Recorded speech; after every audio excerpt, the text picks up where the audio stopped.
Time to pull up a chair. We've got another great story for you today in the rLounge. Looks like OP's stepsister took the term maid of honor a bit too literally. Who knew wedding planning could turn into a game of steal the groom?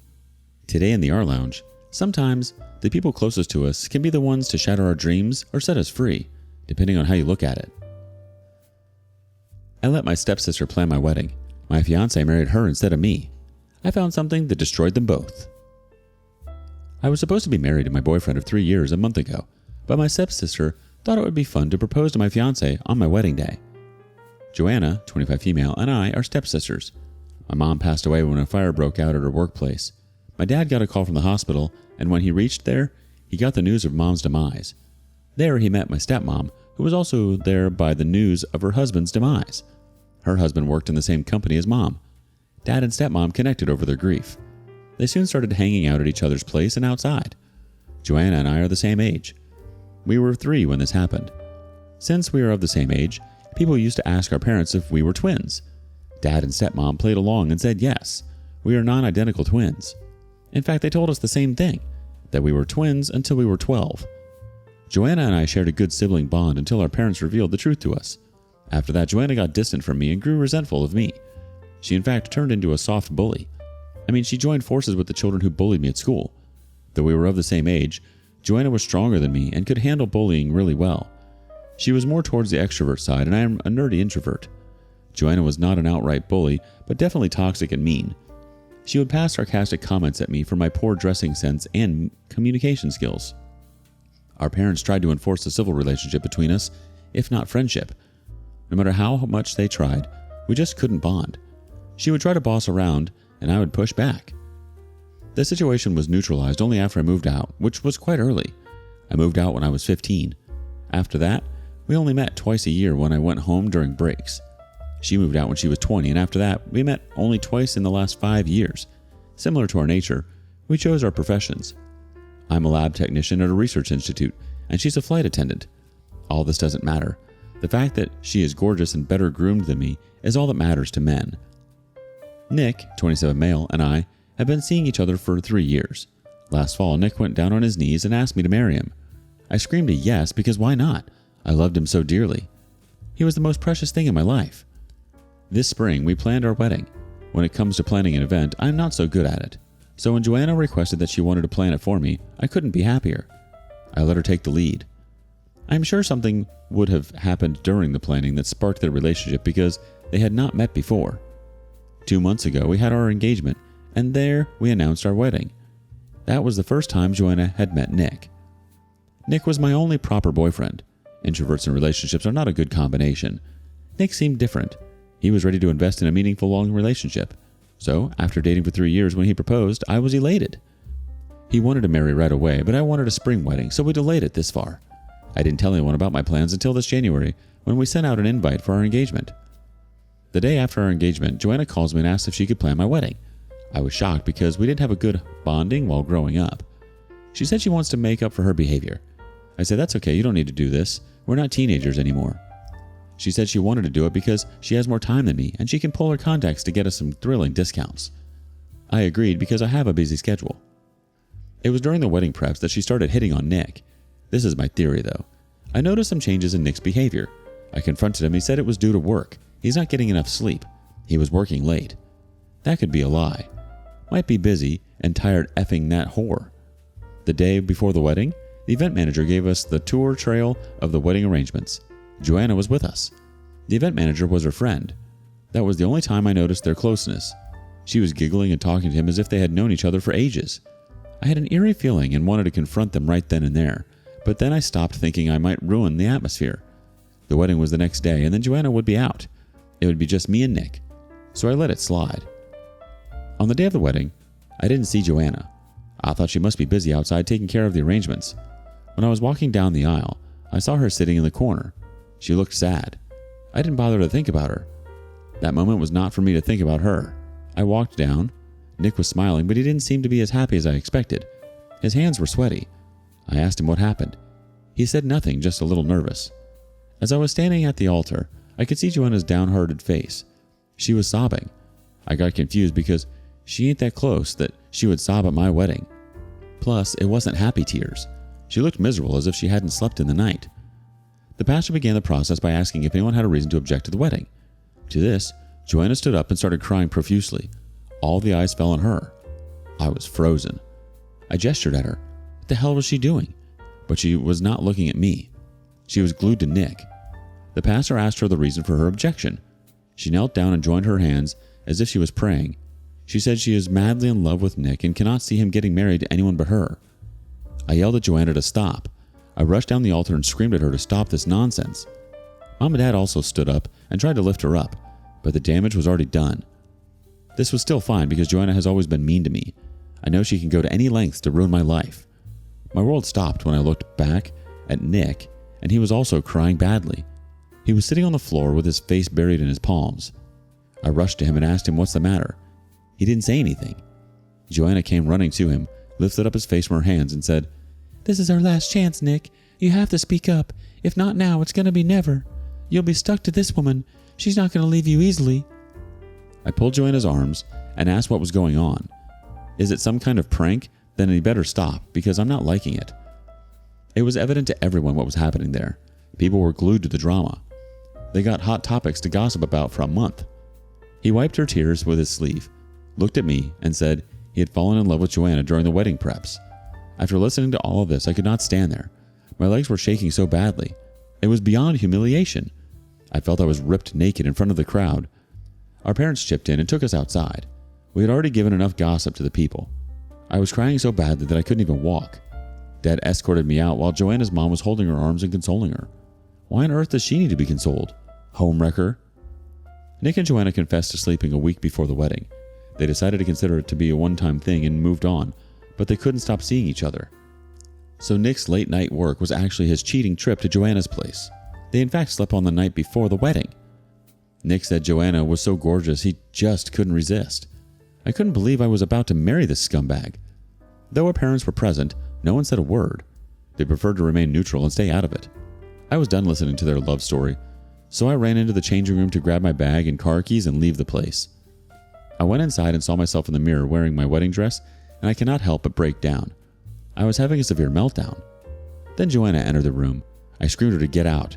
She said, "Yes, I will get out of here soon because my would-be Nick is waiting for me outside." I called her a slutty witch.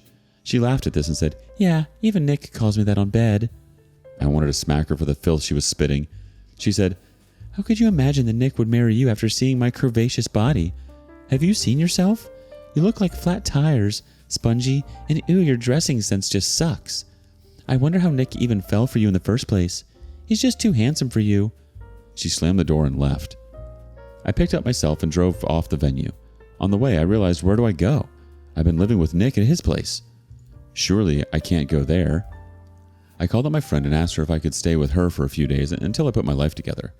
She gladly took me in. The next day, I got a text from a Packers guy asking where my stuff needed to be shipped. Nick had hired a Packers company to get rid of my stuff. I was caught off guard because I had no place to keep my stuff. I called up Dad and he offered to let me use the garage to keep my stuff. Amidst the feeling of betrayal and pain, I was house hunting. My homies were my support system during this trauma.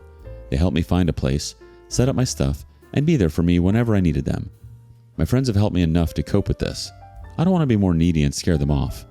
My wounds are still fresh and I need someone to hear me out. I have enrolled for therapy, but it is monthly once. Hence, I'm writing this post as a self-help therapy. What was she thinking? Proposing to your fiance on your wedding day? That's some next level sabotage right there. And then to have the audacity to gloat about it afterwards? The nerve. But hey, at least you dodged a bullet there, right? I mean, who wants to marry a guy who's easily swayed by a shiny new distraction? And Joanna, oh Joanna, calling herself a curvaceous goddess and all that jazz? Please, spare us the delusions. But seriously, kudos to you for keeping your cool in the midst of all that chaos. Not everyone could handle a situation like that with such grace and poise. And leaning on your friends for support? That's what real friends are for. Update 1. Thanks to the ones who tried to understand my situation. However, the ones commenting that it was my fault that I chose a cheater, how could I not see this coming?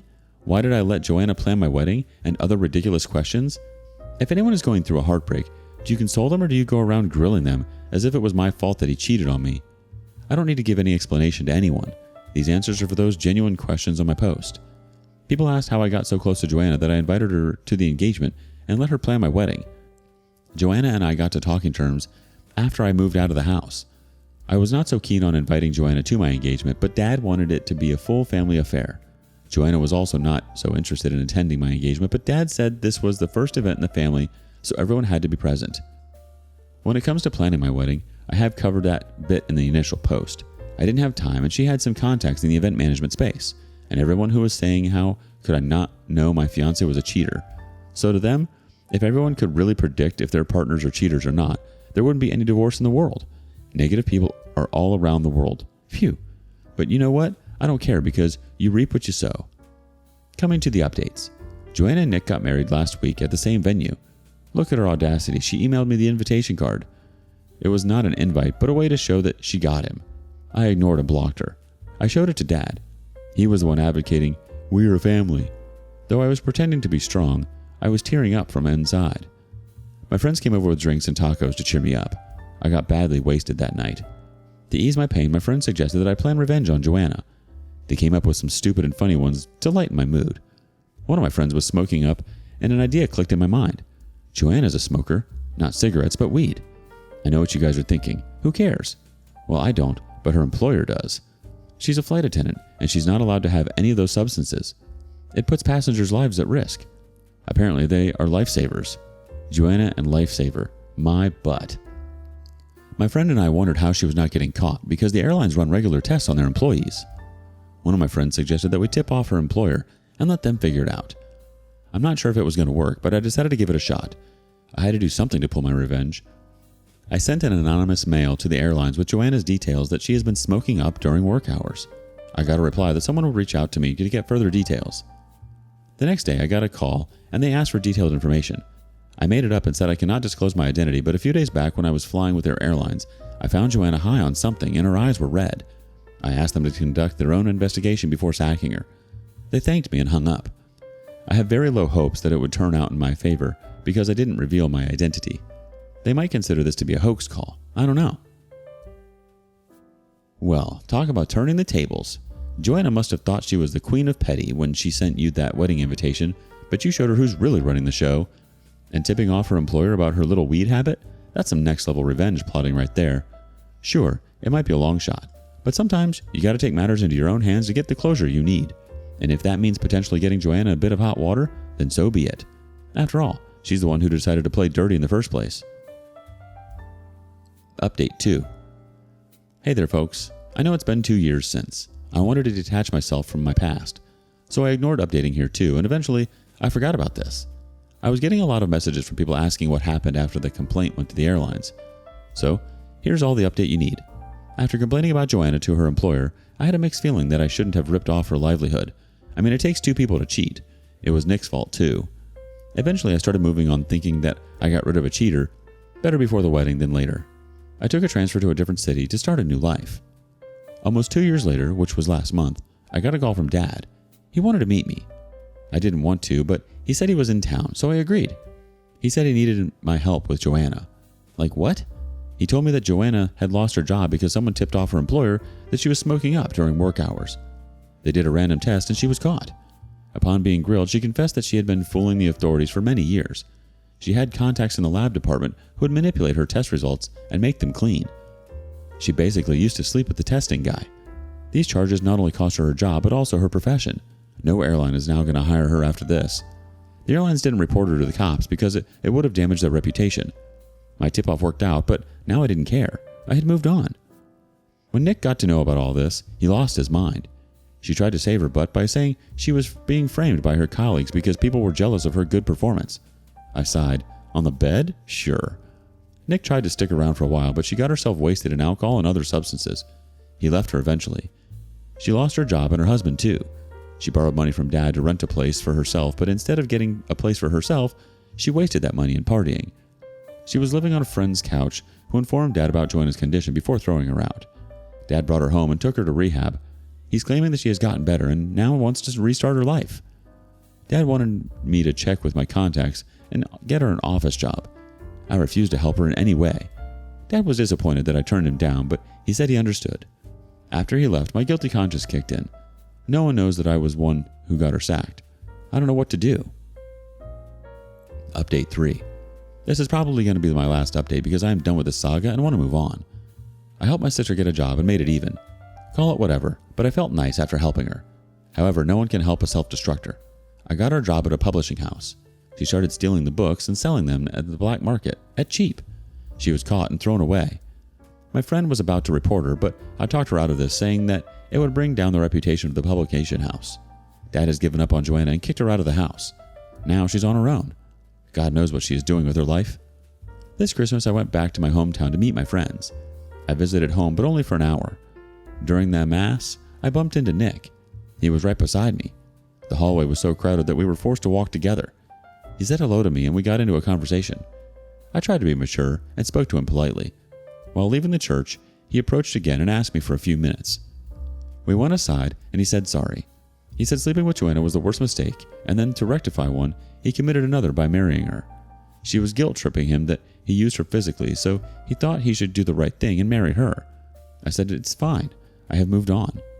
He asked me if I was okay to accompany him to an art gallery the next day. I had no other plans, so I said yes. It was a normal visit. We hung out like friends and none of us made a move. The same night I came back home, my phone was discharged during the travel. When I switched on the phone, there were 20 plus messages from Nick. It was all about, did you reach safely? Text me after reaching. I miss you. When can we meet next? I saw all of them and ignored them. The next few days were the same. He was constantly checking on me. He said he was missing me and wished we could get back together. Then ultimately I told him I had moved on and didn't want to keep in touch with him. He said if I was not interested, why did I go to the art gallery with him? I said, dude, grow up. It didn't mean anything. His ego kicked in and he hung up the call. A week later I got a call at 2 a.m. in the night. I picked up thinking it might be some emergency. Nick was there on the other side. He said nothing serious, just wanted to check on you. I was yelling at him when my boyfriend, who was sleeping next to me, took the phone and gave him the piece of his mind.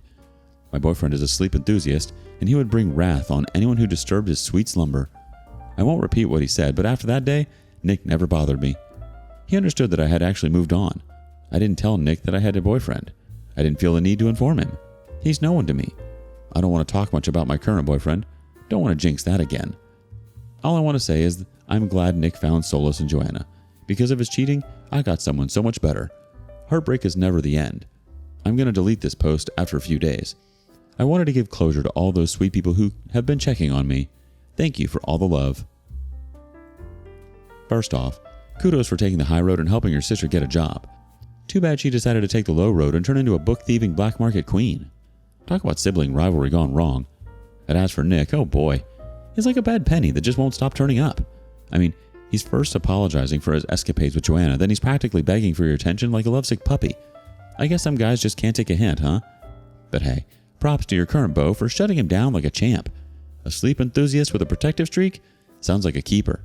In the end, it's like they say, when one cheating ex closes the door, a better boyfriend opens a window.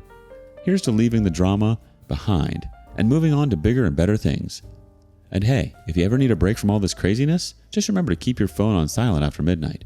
You never know who might come knocking at the most inconvenient time. Cheers to closure and onward to brighter horizons. What do you make of all this? Share your thoughts with us in the comments below. And thank you for joining us today in the rLounge. Be sure to like and subscribe and hit that notification bell so you don't miss out on our next video. See you soon.